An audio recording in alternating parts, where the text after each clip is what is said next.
Imagine a world where money doesn't exist. No banks, no markets, no businesses. Just people trying to trade things like bread for clothes or a car for medical care. Sounds chaotic, right? Believe it or not, this was once reality. Well, that's why we have economic systems, the invisible forces that shape our world, control wealth, and decide how we live our daily lives. From the bustling streets of New York to the rural farms of India, every country has its own way of managing resources, production, and trade. But have you ever wondered why some countries are rich while others struggle? Or why some people earn millions while others can't afford basic needs? What makes the US a capitalist powerhouse, while China operates under a mixed economy? And what about countries like North Korea where the government controls almost everything? The answer is the economic system they live in.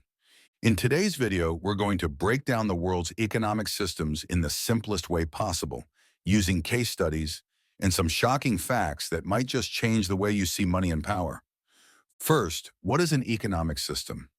An economic system is the way a country or society organizes and manages its resources, production, and distribution of goods and services. It determines who gets what, how much things cost, and how wealth is distributed among people. Think of an economy like a giant game of Monopoly. The rules of the game decide how money is earned, how businesses grow, and who gets rich or stays poor. Every country plays this game differently, and that's why we have different types of economic systems.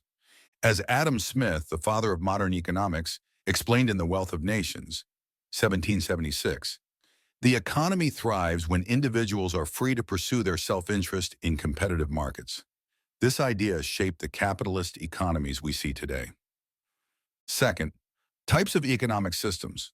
Different countries follow different economic systems, and there are four main types of economic systems in the world today. Traditional economy, based on customs and bartering.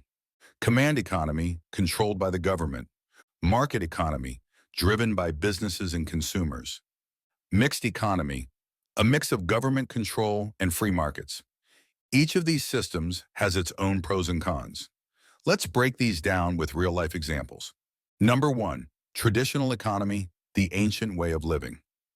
A traditional economy is based on customs, beliefs, and traditions.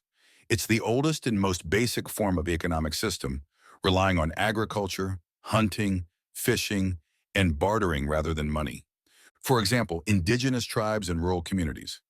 The Inuit people of Canada still practice traditional hunting and fishing methods, passing down their skills through generations. In parts of rural Africa, small communities survive by growing their own food and trading with neighbors instead of using money. Advantages of a traditional economy: sustainable and environmentally friendly, strong community ties and social stability, no inflation or economic crises.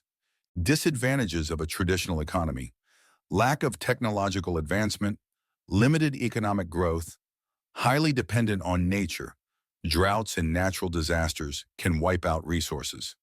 Some Pacific islands still use large stone wheels as currency, a system documented by the World Economic Forum, WEF.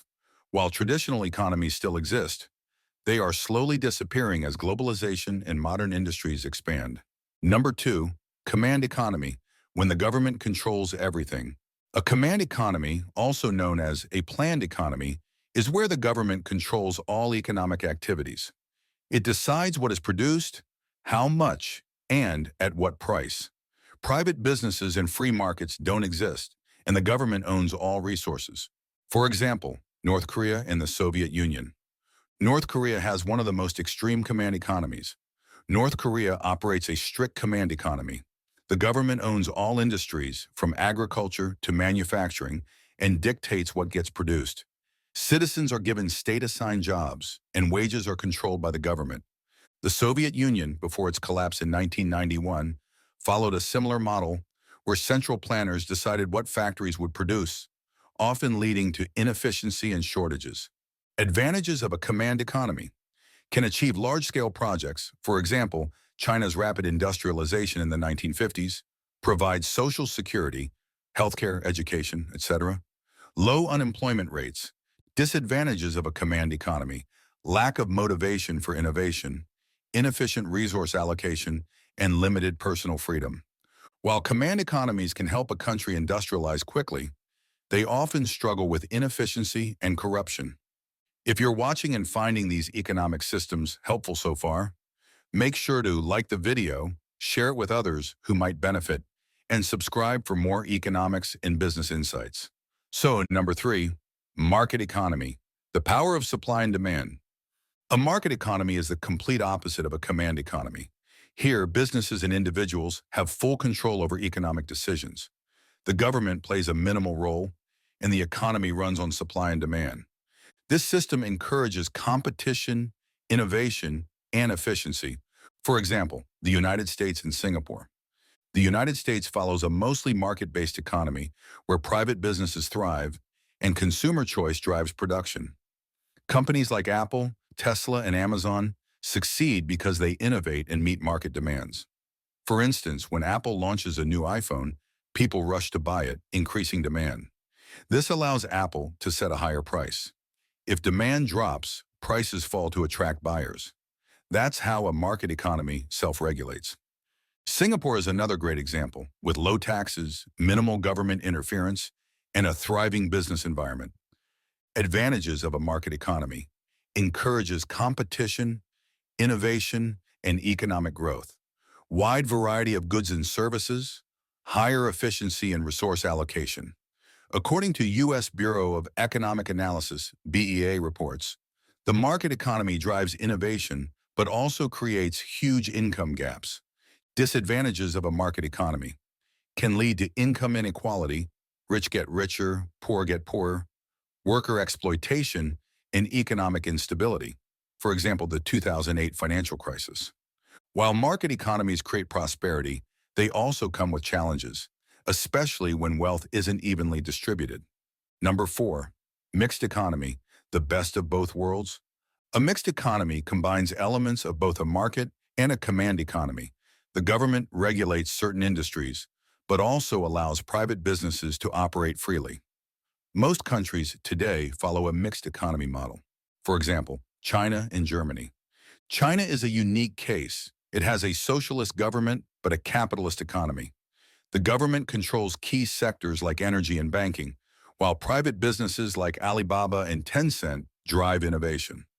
Germany has a mixed economy with strong government policies on social welfare, yet companies like BMW, Adidas, and Siemens operate freely in the market.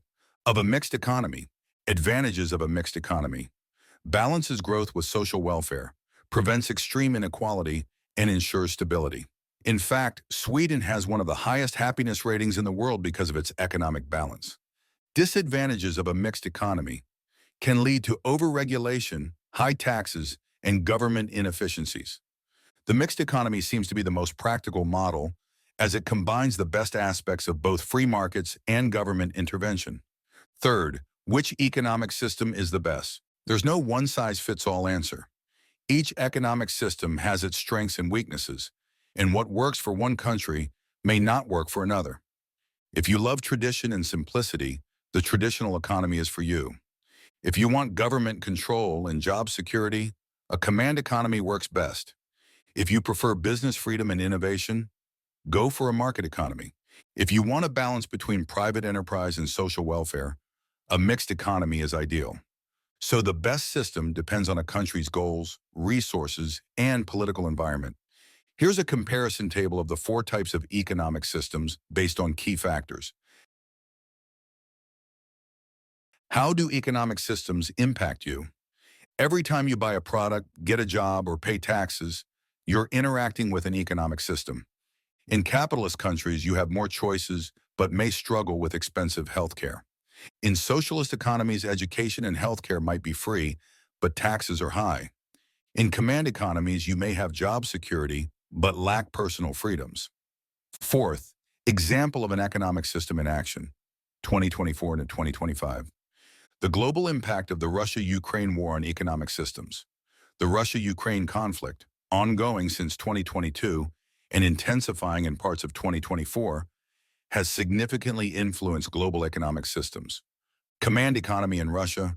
Russia, shifting further towards a command-style system, has increased state control over major sectors like energy, defense, and agriculture to sustain the war economy. The government has imposed price controls, export bans, and military-focused resource allocation. This is a modern form of command economy seen in global affairs today. Mixed economies in Europe. Responding in countries like Germany and France, which have mixed economies, have responded by increasing government subsidies for energy and price caps on essentials to protect citizens from inflation and rising gas prices. The state stepped in to support vulnerable sectors while the private market continued operating. Market economy response in the U.S. The United States, with its market-based system, responded to global supply shocks by adjusting interest rates, subsidizing semiconductor manufacturing, and investing in green tech, but largely allowed private businesses to adjust freely to supply-demand changes.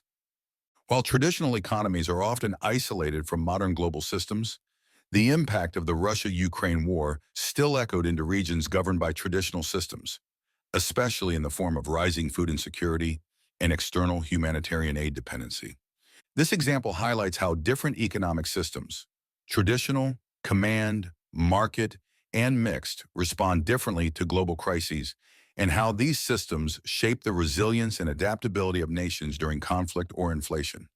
Conclusion: the future of economic systems. So what do you think? Will capitalism continue to dominate? Will governments take more control? Or will we see a brand new system in the future? As the world changes, so do economic systems. With the rise of AI, automation, and globalization, we might see entirely new economic models emerge. Some experts predict a shift toward digital economies with decentralized finance, DeFi, and universal basic income, UBI, where cryptocurrencies, gig work, and AI-driven production reshape how wealth is distributed. Looking for easy-to-understand notes on economic systems? Visit our website, Thinkiduca, your go-to resource for self-learners. Thank you for watching, and let us know in the comments, which system do you think works best? And I have a great video on managerial economics that you'll find useful. Click here to watch it next. Until next time, stay curious and keep hustling.